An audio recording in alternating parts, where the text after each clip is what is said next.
De todos ustedes, acabamos de llegar a la gran y mítica Persépolis, nómadas Qashqai de las montañas de Irán. Han sido históricamente auténticos guerreros.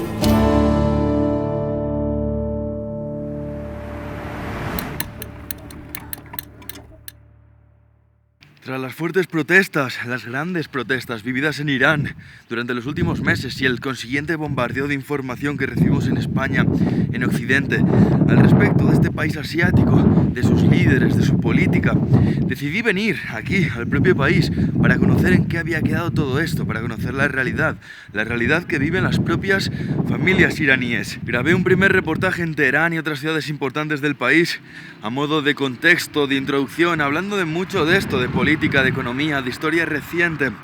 Ahora mismo seguimos en la ruta desde Teherán hasta el sur, hasta el estrecho de Hormuz, y después iremos hacia el este, pero mucho tiempo nos queda todavía para llegar allí. Nos encontramos en una expedición de exploración de prácticamente un mes en Irán. Entonces vamos a continuar con este segundo reportaje en nuestra travesía hacia el sur.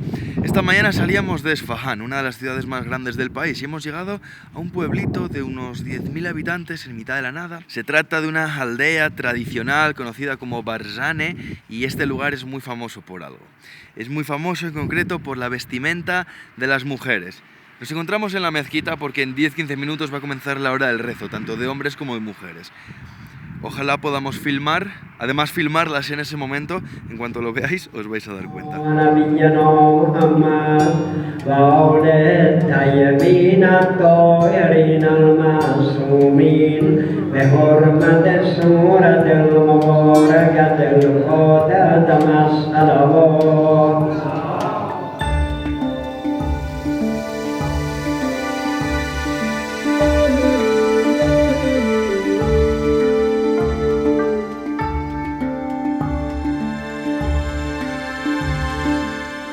Os habréis dado cuenta ya, por lo que es famoso Barzane, es por el chador blanco. Chador es esta vestimenta, esta especie de túnica, esta especie de manto con el que las mujeres se cubren y que normalmente suele ser negro.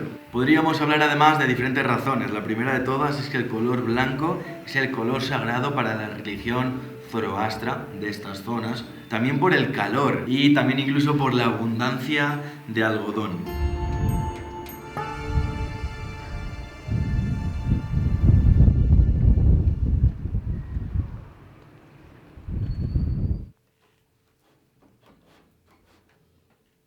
Nos hemos encontrado con un local, con un joven que nos ha invitado a la casa de la familia. Hemos comido en la casa de la familia, la madre haciendo alfombras persas. El tema es que esta mujer, la madre del joven que nos ha invitado, también vestía chador blanco. Y nos ha contado que antes, años atrás, cuando eran todavía más conservadores, iban tapadas incluso la cara con estos mantos, solo dejaban ver un ojo para poder ver ellas, pero nadie podía verlas a ellas. Pero también dice que, sin embargo, la hija lleva chador negro porque las mujeres jóvenes, las niñas, las chavalitas jóvenes, lo que pasa es que ven el chador blanco como algo antiguo, como una moda ya anticuada, ¿no? Primero nos han explicado que no había nadie en esa zona antigua, o prácticamente nadie, porque cada vez vive menos gente en el centro, son casas muy antiguas, de hace muchos años, y ya cada vez son menos seguras. Se pueden venir abajo y la gente se va para otras zonas más nuevas.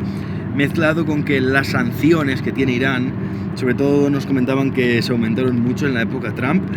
Estas sanciones han afectado también mucho a las zonas rurales, a estos agricultores, ganaderos de estas zonas que se ven con los medios muy reducidos y se acaban yendo a las ciudades. Entonces, por eso, por el invierno, no sé, pero había muy poca vida en Barzane y continuamos hacia el sur.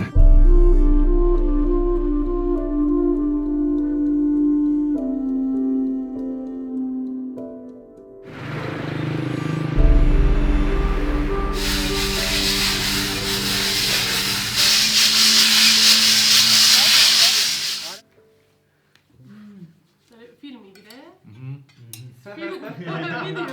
Okay. Vielleicht wollen wir nicht so eine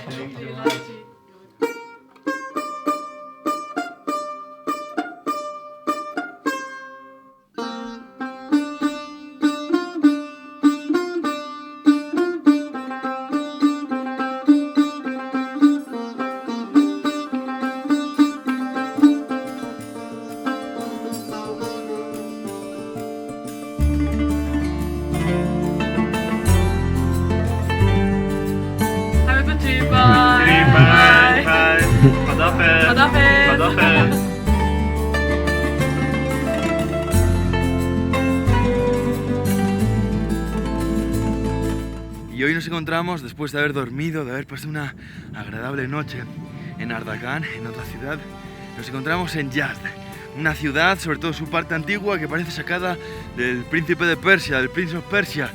Ya lo vais a ver, construir estas arenas, estas tierras del desierto. Y antes de entrar a la misma ciudad, del mismo núcleo urbano, estamos ascendiendo, de ahí mi respiración, ascendiendo a un lugar tremendamente interesante y único en el mundo. Lo tengo tras de mí. Fijaos en esto.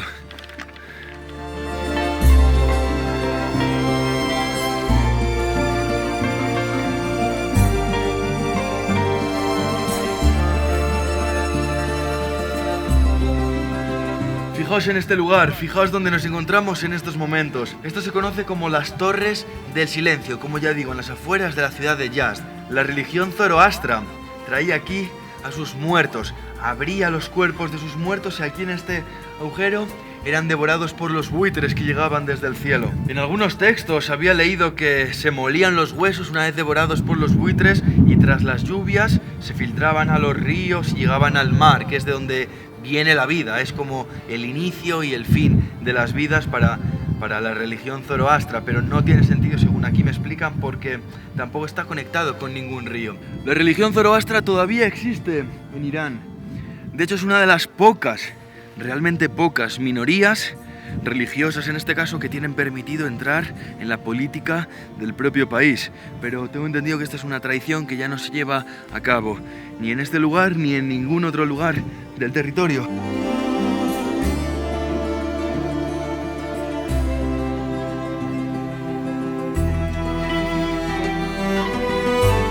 Tras las Torres del Silencio nos encontramos en este caso en las Torres del Viento, aquí en la zona céntrica, en la zona antigua de la ciudad de Yazd y sobre las propias viviendas. Son estos torreones que hay tras de mí y os explico el nombre. Son sistemas de aire acondicionado que inventaron en la época.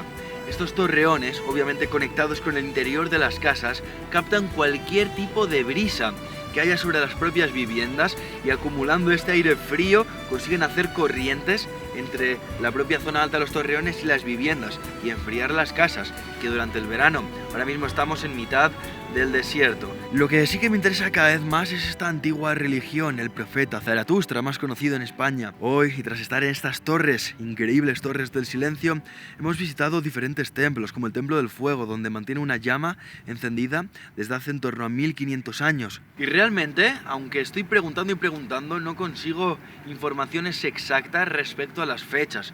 No hay escrituras, parece ser, que lo confirmen al 100% y lo mismo respecto a las Torres del Viento, respecto a cuándo se inventaron, desde cuándo se utilizan de esa forma en las ciudades del desierto de Irán. Dicen cientos de años, tal vez miles, no me saben decir exactamente. Ahora sí, continuamos, nos vamos a resguardar, que hace mucho frío en estas épocas del año, y continuamos hacia el sur.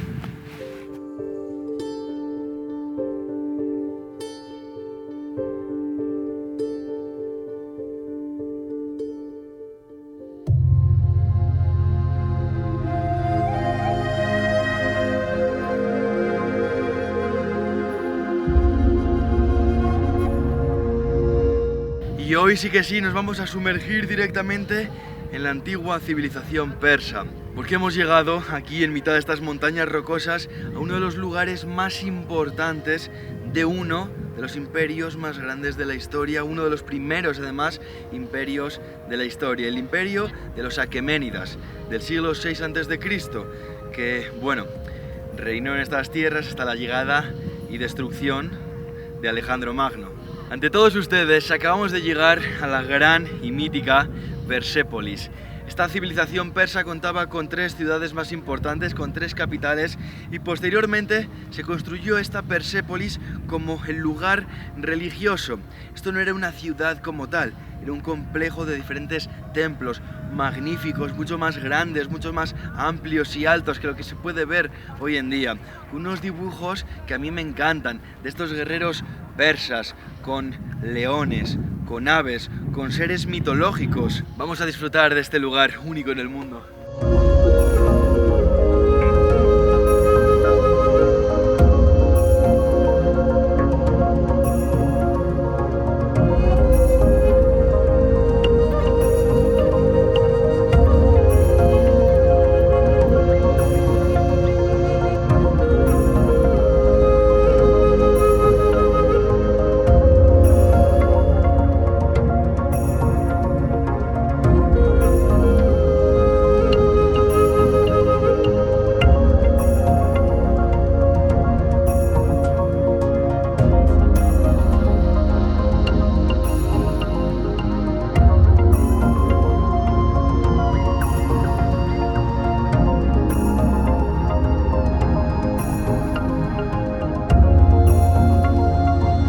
parece increíble. Y fijaos en esto que tengo tras de mí.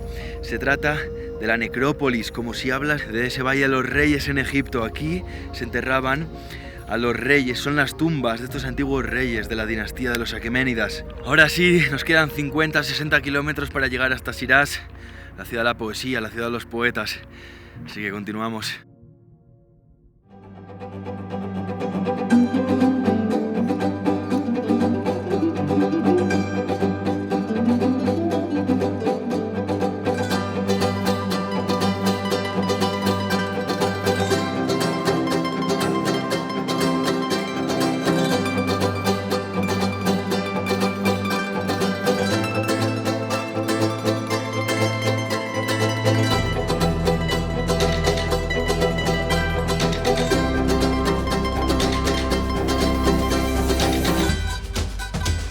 Nos encontramos recorriendo esta ciudad, una de las más bellas del país, de eso tiene fama, también de las más grandes, recorriendo sus palacios, sus mezquitas, sus castillos, y en este caso el bazar.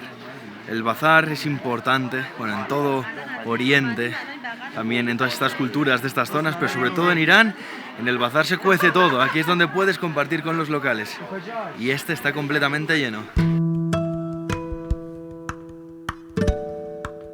Aquí hay alfombras persas en todos los lugares, algunas más industriales, otras más artesanales, más manuales. Aquí son maestros, son artistas, los que se dedican a ello, pero cometen fallos en sus obras. Y la razón es muy curiosa. Ellos afirman, ellos proclaman que lo único perfecto en esta vida debe ser Dios. Entonces, aún en estas obras maestras que hacen como alfombras, hacen fallos. Y además no solo esto, también lo hacen en las mezquitas. Todas las mezquitas, un lugar tan sagrado como este, pues todas las mezquitas tienen fallos en la construcción, fallos a propósito, para representar eso, para no tener esa prepotencia o esa soberbia de hacerlo perfecto, cuando lo único perfecto es Dios.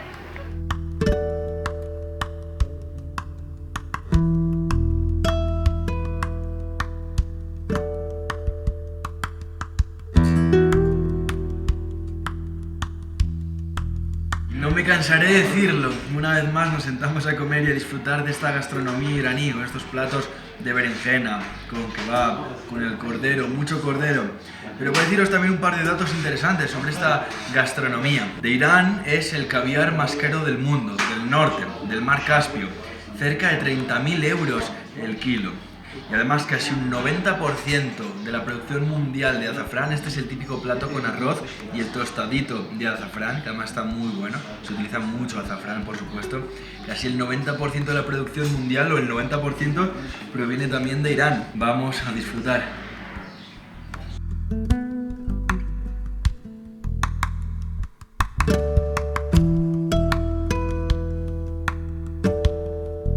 Al día siguiente por la mañana amanecemos tempranito para continuar con nuestra gran travesía hacia el sur. Antes me gustaría explicar por qué esta ciudad, por qué Shiraz es conocida como la ciudad de la poesía, la ciudad de los poetas.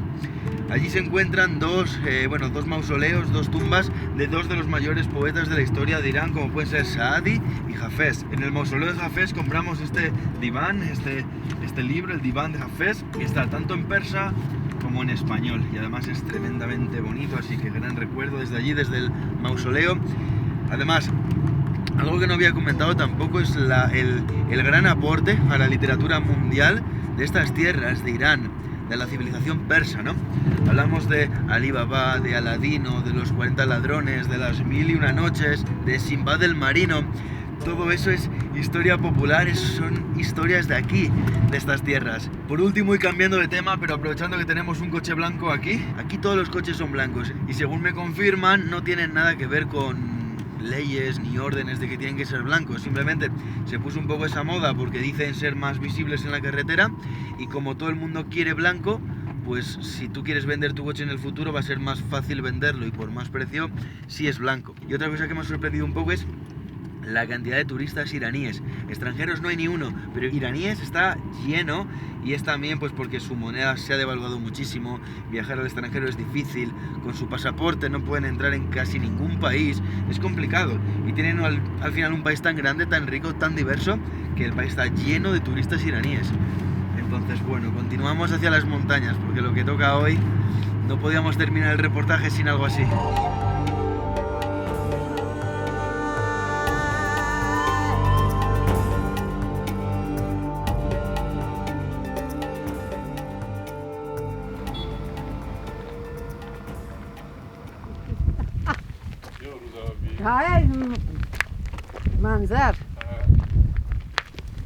Estamos en las montañas de Zagros, recordáis también en el Kurdistán iraquí estuvimos con nómadas en las montañas de Zagros, solo que a muchos kilómetros de aquí, mucho más al norte. Ahora mismo llegando al sur de Irán, pero también en Zagros hemos encontrado nuevos poblados de nómadas.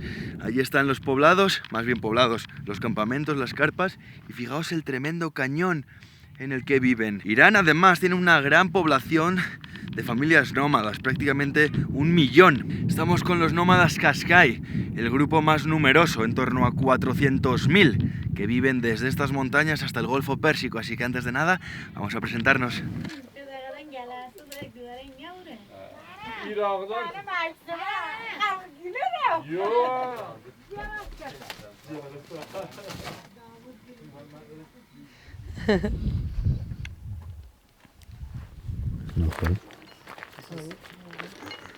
Welcome and drink.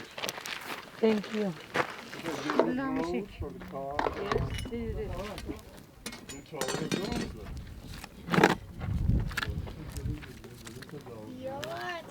Creo que es como un crepe, ¿no? Como un pan de aquí con mantequilla natural que han derretido y como un sirope que me han dicho que era una crema de dátiles. O de uva, ¿no? Sí, o de uva también.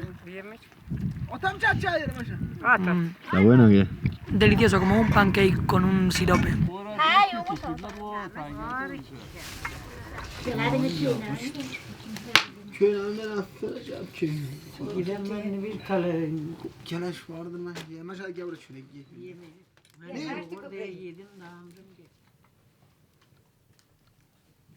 Y aquí tenemos a Irati, archiconocida en el mundo entero por sus alfombras, enseñando a los nómadas de Irán cómo se hacen.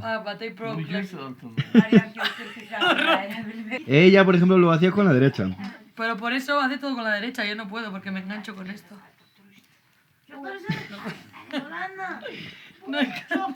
Prueba. ¿Quieres probarlo tú? Es muy complicado, ¿eh? Prueba. Normalmente en cuanto llego a estos lugares, lo que hago es preguntar. Siempre quiero conocer.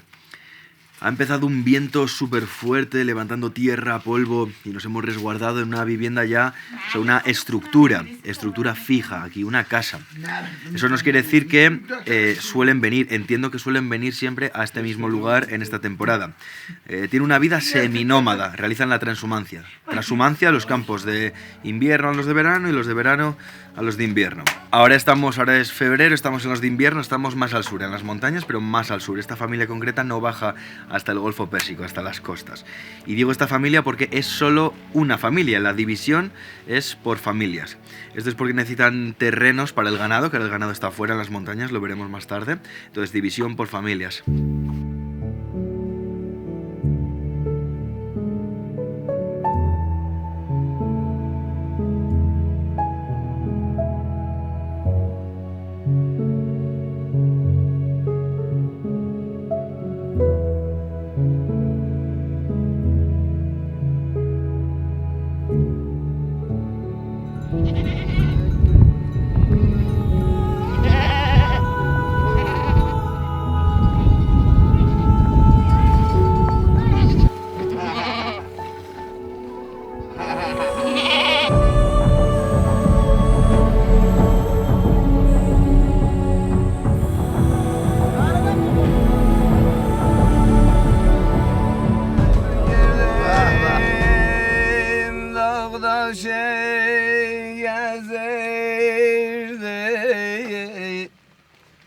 Ferhat girdeyim bir sütuna hay gazirde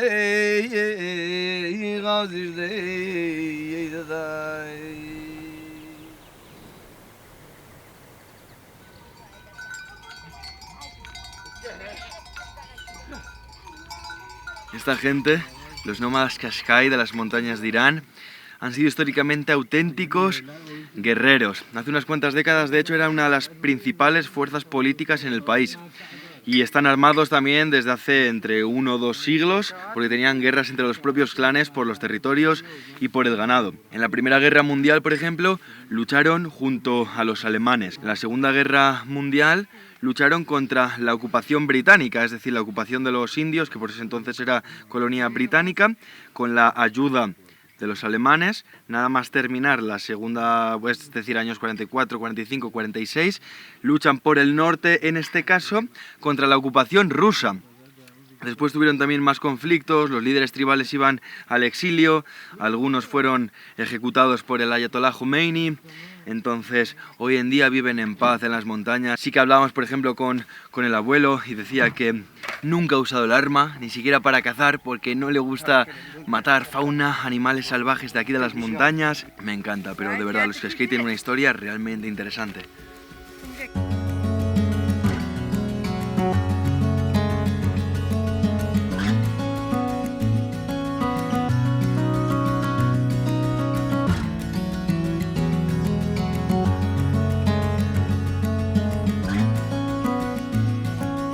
Una vez más, tremendamente interesante y único lo que hemos vivido por ser probablemente las últimas familias nómadas. Es una tradición, de hecho un estilo de vida que se está perdiendo porque, por ejemplo, ya algunos de sus hijos estaban casados con mujeres de ciudad. También tienen menos terrenos, menos territorios de montaña para mover el ganado porque construyen carreteras, porque ceden tierras a los aldeanos para lo que son los cultivos. Entonces, son las últimas familias nómadas. Imaginaos antes cuando tenían decenas y decenas de burros, de caballos. Todavía hay tiempos donde se pueden ver, tiempos y lugares donde se pueden ver cosas así. Más en primavera, en los bosques verdes, también vivir con ellos las migraciones. Mucho podemos hacer todavía, pero bueno, lo que digo, por ahora debemos continuar nuestra gran travesía hacia el sur. Esta misma noche llegaremos al estrecho de Hormuz, uno de los lugares más importantes a nivel mundial, geopolítico, estratégico, punto de tensión, punto caliente. Ya vais a ver, esto lo viviremos en el próximo reportaje. Así que muchísimas gracias por estar aquí una vez más y nos vemos muy pronto. ¡Atentos!